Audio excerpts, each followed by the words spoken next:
நாமக்கு ஸ்தோத்திரம் உண்டாகட்டும். இந்த நாள் உங்க ஒவ்வொருத்தருக்கும் ஆசீர்வாதமாக இருக்கும். இந்த நாள்ல கூடி வந்திருக்கிற இந்த வார்த்தையை கேட்கிற உங்க ஒவ்வொருத்தரையும் ஏசப்பா அதிகமாக ஆசீர்வதிப்பார். இந்த நாள்ல ஆண்டவர் உங்களுக்காக தந்தார் வேத வசனம். ஒரு சிலர் இந்த இடத்துல உபவாச ஜெபத்தை கூடி வந்து இருந்தவர்கள் ஒவ்வொருத்தருமே எங்களுக்காக தேவை வார்த்தைகளுக்காக நீங்க ஜெபம் பண்ணீங்க. நான் நிறைய வார்த்தைகள் எடுத்து வச்சிருந்தேன். ஆனா இந்த நாள்ல இதுக்கு எப்படி கொடுக்கறது, ஞாயிற்றுக்கிழமை கொடுக்கறமே கூடி வந்திருக்கிறவர்கள் ஏற்றது போல இருக்குன்னு சொல்லி நான் என்ன செய்யணும், நேற்று சாயங்கால ஜெபத்துல அந்த இடத்துல நீங்க எல்லாம் ஜெபம் பண்ணி போயிட்டீங்க. அப்ப ஆண்டவரே எனக்கு இந்த சபைக்கு ஏற்ற போல வார்த்தை சொல்றதுக்கு எனக்கு உதவி செய்யுங்க அப்படின்னு சொல்லி ஜெபம் பண்ணிட்டு வேற ஒரு வார்த்தைகளை நான் கிட்டே பார்த்துக்கிட்டு இருக்கும்போது திடீர்னு ஆவியானவரையும் உள்ளத்துல இந்த வார்த்தையை போட்டார். ஆனா இந்த வார்த்தையை இங்கே இருக்கிறது நான் மறந்து போயிட்டேன். பலமுறை பார்த்துருக்கேன், தெரிஞ்ச இடத்துல இருக்கிற வசனம் தான். ஆனா மறந்துட்டேன். எங்க இருக்குன்னா அங்க எங்கெங்கயோ படுத்து திரும்ப சுத்தி திரும்ப. ஆனா அப்போஸ்தலர் அதிகாரத்துல இருக்குன்னு தெரியும். எங்கெங்க படுத்து சுத்தி திருப்போம் இங்க இந்த பக்கத்துல இருக்குன்னு நினைச்சிட்டு திரும்ப வந்தேன். ஆண்டவர் எந்த வார்த்தை கொடுத்தாலும் அந்த வார்த்தை அழகா எனக்கு விட்டுச்சு. வாசிங்க எடுத்தவங்க அப்போஸ்தலர் அதிகாரம் 1:8. பரிசுத்த ஆவி உங்களிடத்தில் வரும்பொழுது நீங்கள் பலனடைந்து எருசலேமிலும் யூதேயா முழுவதிலும் சமரியாவிலும் பூமியின் கடைசி பரியந்தமும் எனக்கு சாட்சிகளா இருப்பீர்கள் என்றார். பாருங்க, பரிசுத்த ஆவியானவர் உங்களிடத்தில் வரும் பொழுது நீங்க என்ன செய்வீங்க? பலன் அடைவீங்க. எப்படி பலன் அடைவீங்க? நான் என்னுடைய வாழ்க்கையில பார்த்ததே, என்னுடைய சரீரம் பலன் பார்த்தாங்க, அந்த சரீரம் பலன் அடைஞ்சதை நான் உணர்ந்திருக்கிறேன். அது மட்டுமல்ல, உங்களோட ஆவிக்குரிய ஜீவியத்துல நீங்க பலன் அடைவீங்கள நீங்க பார்க்க முடியும். நீங்க பலன் அடைஞ்சு எப்படி நிற்க முடியும்? ஆண்டவர்ல பலனாக நிற்க முடியும். ஆவியானவர் உங்களுக்கு உதவி செய்வார். அப்ப நீங்க பலன் அடைந்து எருசலேமில சாட்சிகளா இருப்பீங்க அப்படின்னு வசனம் சொல்லப்பட்டிருக்க. அருமையானவர்கள, எருசலேம்ங்கிறது சபை, உன்னுடைய சொந்த சபை, நீ ரட்சிக்கப்பட்ட சபை மத்தியில நீ சாட்சிகளாக இருக்கணும். பாருங்க, சாட்சி சொல்லுங்க சாட்சி சொல்லுங்கன்னு சொல்றாங்க. பாசு சாட்சி சொல்ல வரல. ஏன்? உங்களுடைய சொந்த சபையில சாட்சி இல்ல, உங்களுடைய ஆவிக்குரிய ஜீவியம் வேற எங்கேயும் இல்லைன்னு நினைக்கிறேன். இந்த கேட்ட மரபாவை சபைக்கு தான் அது பொருந்தும். ஏன்? சபையில ஒழுங்கு இல்ல, ஆவிக்குரிய ஜீவியத்தில் ஆண்டவருக்கு உங்களுக்கு சரியான ஒரு ஐக்கியம் இல்ல, நெருக்கம் இல்ல, சாட்சியாக வாழ முடியல. அருமையானவர்கள, வசனம் சொல்லப்பட்டிருக்கு. யோவான்ல நம்ம பார்க்கிறோம், ஜடத்தினால ஆவியினால பிறக்கப்பட்டா பரலோக ராஜ்யத்துல பிரவேசிக்க மாட்டீங்கன்னு சொல்லப்பட்டிருக்கு. ஜடத்தினால நீங்க பிறந்துட்டீங்க, எப்படியோ பிள்ளைங்க ஐஸ்வரிச்சு நான் எடுக்கிறேன் அப்படின்னு சொல்லி நீங்க எடுத்துட்டீங்க. ஒரு பொண்ணு கொஞ்ச நாளைக்கு முன்னால அவள் தஞ்சாவூர்ல கட்டி கொடுத்துருக்கான். அவ கொஞ்ச நாளைக்கு முன்னால அவள் வயசு பத்தல, ஞானஸ்தானம் கேட்டுக்கிட்டே எனக்கு கொடுக்க மாட்டேன், உனக்கு வயசு பத்தலன்னு எடுக்கக்கூடாதுன்னு சொல்லி. ஆனா அவங்க பெற்றவங்க தகப்பன் எல்லாருமே விசுவாசிய கேட்டா கொஞ்சம் தான் வயசு கம்மியா இருந்துச்சு. பாஸ் கொடுக்க மாட்டேன்டாரு. இல்லம்மா நீ படக்கூடாது. நான் சொன்னா நான் செத்தம் கணக்கா நான் நரகம் பண்ணேன்னு அதுக்கு பொறுப்பு நீங்க தான். நான் ஞானஸ்தானம் எடுக்காம பரிசுத்தாவின் அபிஷேகம் பண்ணாம போயிட்டு வந்தேன்னா அதுக்கு பொறுப்பு நீங்க தான். ஆண்டவர் கடக்கு நீங்க தான் உங்களுக்கு சொல்லி அடிச்சு பேசினான். அப்பா சொன்னாரு, அதை நான் பாத்துக்கிறேன், நீங்க கொடுத்துருங்க, எனக்கு கொஞ்சம் தானே ஒரே வயசு தானே கம்மி, நான் பாத்துக்கிறேன்னு சொல்லி அப்படி கொடுக்க வச்சோம். அப்ப ஜனத்தினால ஞானஸ்தானம் எடுத்துட்டீங்க. பரிசுத்த ஆவியானவர் உங்கள்கிட்ட வரத்துக்கு ஒரு தடையாக இருக்குது. அது என்னன்னு பார்ப்போம். அடுத்து பாருங்க, எருசலேமில அப்பா என்ன செய்ய? ஆண்டவருக்கு உங்களுக்கு சபைக்கு நெருக்கம்ல, இங்க பலன் அடைய முடியல. அடுத்து பார்த்தாங்க யூதேயா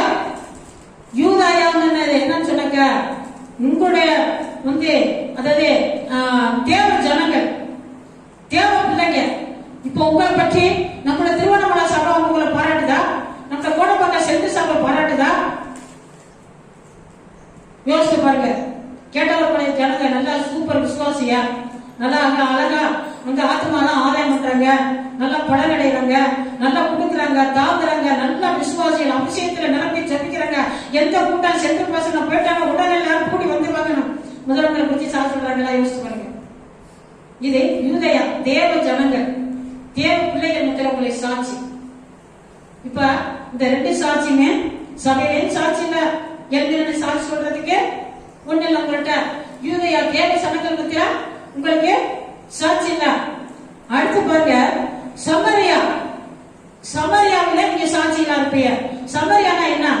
புறஜாதி ஜனங்கள், நம்மள கிறிஸ்தவத்தை பத்தி அறியாத ஜனங்கள், இயேசுவை பற்றி அறியாத ஜனங்கள், புறஜாதிகள், உங்களுடைய சொந்தக்காரர்கள், உங்களுடைய ரத்த சம்பந்தமானவர்கள், உங்க ஊரார்கள், உங்க அக்கா பக்கத்துல இருக்கிறவர்கள், அவர்கள் மத்தியில நீங்க உண்மையிலே வந்து கிறிஸ்தவங்க, இவங்க நல்லா இருக்கிறாங்க, இவங்க இப்படிதான் வாழ்றாங்க, தேவனுக்கு பிரியமா தான் இருக்கிறாங்க, ஆண்டவருக்கா வைராக்கியமா இருக்கிறாங்க, இவங்க அந்த போனதுக்கு போனதும் நல்லா இருக்கிறாங்க, இவங்க குணம் மாறி இருக்கு, இவங்க புத்தி மாறி இருக்கு, இவங்க சுபாவம் மாறி இருக்குது அப்படின்னு யாராவது உங்களை பத்தி சொல்ல முடியுமா?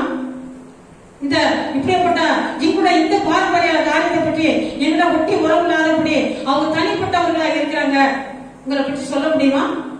யோசிச்சு பாருங்க. உங்களுடைய ஜீவியம் அந்த சபையா அந்த புறஜாதியை பத்தி நீங்க எப்படி இருக்கிறீங்க?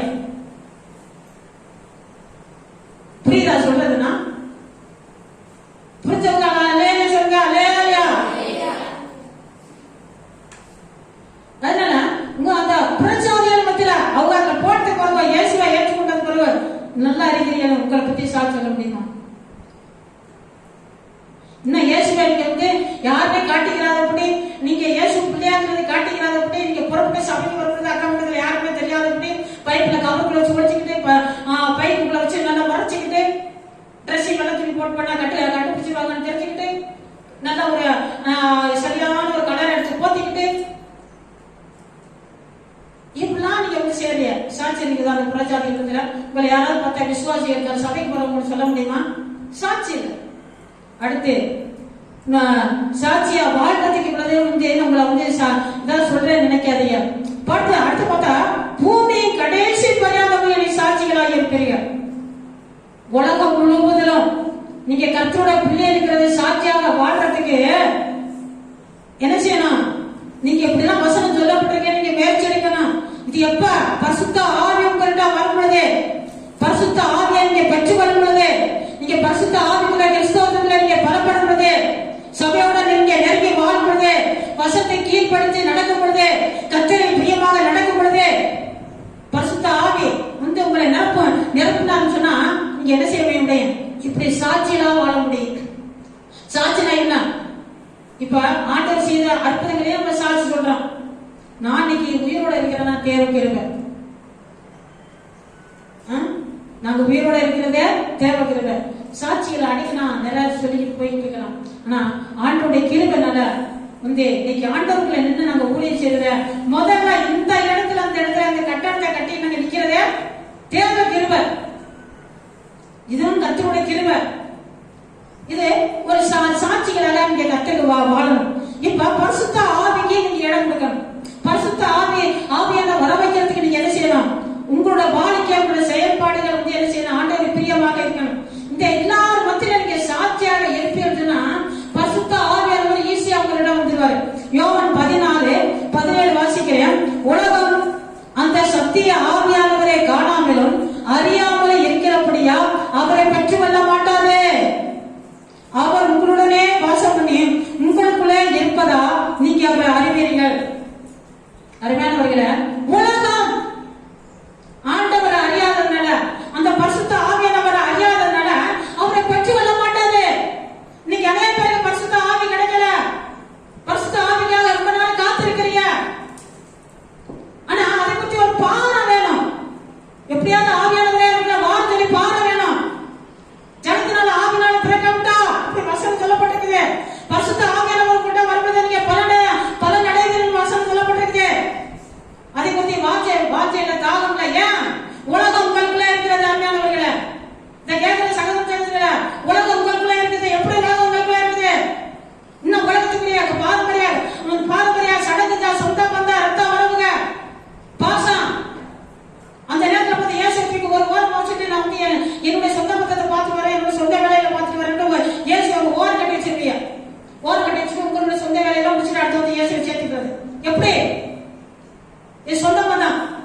யோசிச்சு பாருங்க.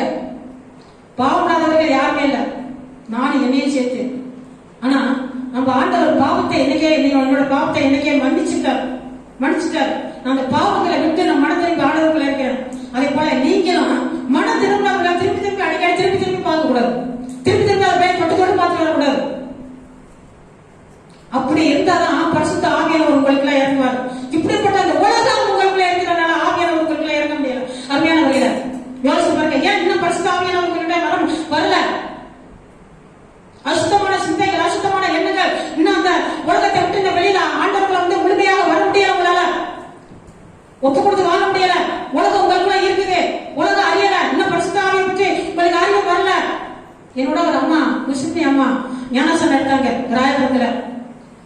நான் ஞானசனம் எடுக்கிறதுக்குனால எனக்கு பரிசுத்த ஆவியானவர் கிடைச்சிட்டாரு. ஆனா அந்த அம்மா ஞானசனம் எடுத்து ஒரு வாரம் காத்திருந்தாங்க, கிடைக்கல. ஒரே படியா பிடிச்சி, நீ அது 40 நாள் ஆனாலும் சரி, அது எத்தனை நாள் ஆனாலும் சரி, ஆண்டவரே எனக்கு பரிசுத்த ஆவி கிடைக்கிற வரையும் நான் சாப்பிட இருந்தாங்க. ஒரு மாசம் வரை அவங்க சபை பக்கமே வரல. இருந்து அங்கேயே இருந்து பிடிவாதம் பண்ணி பரிசுத்த ஆவியின் அபிஷேகத்தை பெற்றுக்கிட்டு சபைக்கு வந்தாங்க. சாப்பிடாம இருந்து வைராக்கியம். இப்ப ரசிக்கப்பட்ட ஞானசனம் எடுத்து பேசணும் பார்த்தா ஆவியானவர் கிடைக்கணும், பரிசுத்த ஆவியின் அபிஷேகம் கிடைக்கணும், பரவாயில்ல போக முடியாது. அதை குறித்து உங்களுக்கு அக்கறை இருக்குதா? பாடம் இருக்குதா? யோசிக்கிறீங்களா?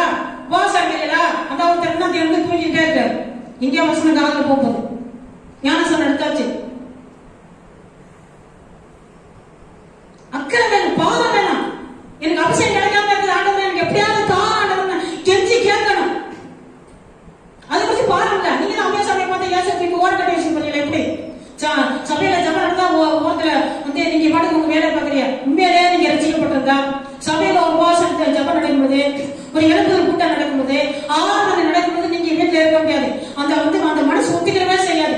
ஆவியானவர் உங்களை குட்டி கிளப்புவார், சபைக்கு போன்னு சொல்லி, ஜோம் பண்றதுக்காக போன்னு சொல்லி. அந்த வாஞ்சை, அந்த பாரம் உங்கள் பதட்டம் இருந்துகிட்டே இருக்கும். உங்களால வீட்டுல பொறுமையாக இருக்கவே முடியாது. எந்த பலகரமா இருந்தாலும் சரி எழுப்ப முடியாது பாப்பீங்க. நான் பத்தியில ஆசிரமத்துல செப்ராமத்துல கன்னியாகுமரி மாவட்டத்துல இருக்கும்போது சில வேலையில பலகரத்துல படுத்திருப்பேன். என்னால முடியாது, அந்த அளவுக்கு சீரியஸால நான் கஷ்டப்பட்டேன். அப்ப சில வேலையில பிளவுகள் எனக்கு தாக்கும். படுத்திருப்பேன். நான் தர்சனா எழுப்பி இது ஆபீஸ் ரூம் வரை இங்க ஆகி இருக்க ரூம், நான் இருக்க ரூமுக்கு அப்படி நடந்து போகும்போது அங்க ஒரு ரவுண்டானா இருக்குது. அதாவது காரிகரை பசு போயிட்டு அப்படி சுத்தி வர்றது போல ஒரு நல்லா ரவுண்ட் பண்ணி அதுல செடியெல்லாம் இருக்கும். அந்த ரவுண்டானா பார்த்தாக்க ஏசு விடுவிக்கிறா, ஏசு அழைக்கிறா. இந்த மீட்டிங்ல ஏதாவது நடக்குன்னு சொல்லி நாலு இல்ல வர நாள் மீட்டிங் இத்தனை தேர்வு போடுறது கூட அந்த வால் பஸ் ஒட்டி வைப்பாங்க. ஏன் தெரியுமா? நான் ஒரு அக்கா இருந்தாங்க செல்வின்னு. இவங்கெல்லாம் பார்த்தா உடனே அந்த மீட்டிங் பரப்புவோம், ஆண்டியில போய் கேட்போம், நீங்களும் அந்த மீட்டிங் அனுப்பிவிடு, நாங்க போவோம் சொல்லி கேட்போம் சொல்லிட்டு எங்களை ஏமாத்துறதுக்காக அந்த வால் பஸ் செலவெல்லாம் எடுத்து ஒட்டி வச்சிருப்பாங்க. நான் அப்படி போக முடியாது விஷயமா அதை பார்த்துட்டு முதல்ல பார்த்துட்டு போயிருப்பேன். தேதி பத்திரிக்கை மீட்டிங் வருதுன்னு போயிருவேன். திரும்ப ஒரு பொழுது பார்ப்பேன், வருஷத்தை பார்ப்பேன். பார்த்தா அந்த நோட்டீஸ் 2 வருஷத்துக்கு முன்னால நடந்ததாரங்க போன வருஷம் இருந்தார். ஓ, நம்ம ஏமாத்துறதுக்காக சதித்துட்டோம் சொல்லி சைலண்டா பேசிக்கிறோம். ஆனா அந்த இதை பார்த்தோம்னா எனக்கு உற்சாகம். எனக்கு போகும்போது ஒரு எண்ணம் மனசுக்குள்ள வந்துகிட்டு இருக்கோம். அப்படி எங்கேயுமே கேட்டுருவோம் சில பேர். அதுக்காண்டி அவங்க ஏமாத்துறதுக்கு ஏன் தெரியுமா? ஒரு உற்சாகம், ஒரு வாஞ்சை. இன்னைக்கு எத்தனை பேருக்கு அப்படி இருக்கு? சபையில் மீட்டிங் நடக்குது, எப்ப கூட்டம் நடக்கும், ஆர்வம் நடக்கும், வீட்டுல உங்களோட சொந்த ரட்சிப்பு இல்லாம இருந்தாலும் பரவாயில்ல போக முடியாது. பரிசுத்தாவின் அபிஷேகம் இல்லாம இருந்தாலும் பரவாயில்ல போக முடியாது. நீங்க எந்த அளவுல இருக்கீங்க உங்களை நீங்களே யோசிச்சு பாருங்க. திருத்தணும். எப்படியாவது மோட்சத்துக்கு போன உலகம் வாடகை வீடு, இந்த உலகத்துல கொஞ்ச நாள் தான் இருப்போம். சின்ன பிள்ளைல அவசியம் பிறகுறது அவ்வளவு தூரம் வல்லமே ஆண்டவர் என்னை நிரப்பினார். முதல் நிரப்புறது எனக்கு தெரியாது. பாருங்க, நான் அதுவரை நான் மான்குட்டி என்னை பார்த்ததே கிடையாது. எங்க சபையில அபிஷேகத்தை நிரப்பி நடத்திக்கிட்டே இருந்தாரு எங்க ஐயா. நடத்திக்கிட்டு இருக்கும்போது பார்த்தாக்கா பயங்கர வல்லமே நடத்திக்கிட்டு இருக்கும்போது திடீர்னு ஒரு அழகான ஒரு பூங்காவை பாக்குறேன். பூங்கால மான்குட்டிகள் மான்கள் துள்ளி ஓடிக்கிட்டே இருக்குது பாக்குறேன். அடுத்த கொஞ்ச நேரத்துல அவர் சொல்றாரு, இந்த இடத்துல தேவ மகிமை வல்லமையா இருக்குது, அபிஷேகம் இருக்குது, மான்கள் துள்ளி ஓடுறதை பாக்குறேன். எனக்கு உடனே ஷாக் ஆயிடுச்சு. அதை காலையில கேட்டோம், நான் தானே பார்த்திருக்கேன், அவரும் பாக்குறாரு அப்படின்னு யோசிச்சுட்டு முடிச்சுட்டு போயிட்டாருன்னு சொன்னேன். ஆண்டவர் உங்க வல்லமையா நிரப்பிருக்கிறார், அவர் அபிஷேகத்தினால் நிரப்பிருக்கிறார். இதெல்லாம் தொடர்ந்து சில வேளையில ஆண்டவருடைய தரிசனங்களை வெளிப்பாடுகளை நீங்க சபையில வச்சே தருவார். நீங்க எத்தனை பேர் நீங்க தரிசனம் பாக்குறீங்க, எத்தனை பேர் வெளிப்பாடு பாக்குறீங்க, என்ன உங்க பாசத்தை நீங்க கலந்துக்கிறீங்க, எப்படி பார்த்தேன் அப்படி இருக்கிறீங்க, யார் சொல்றீங்க? அப்படியே தூங்கிட்டே வரையா, தூங்கிட்டே போறீங்க. எப்படி பரவாயில்ல போவீங்க? எப்படி உங்களுக்கு விடுதலை உண்டாக போகுது? எப்படி ஆவியானவர்களை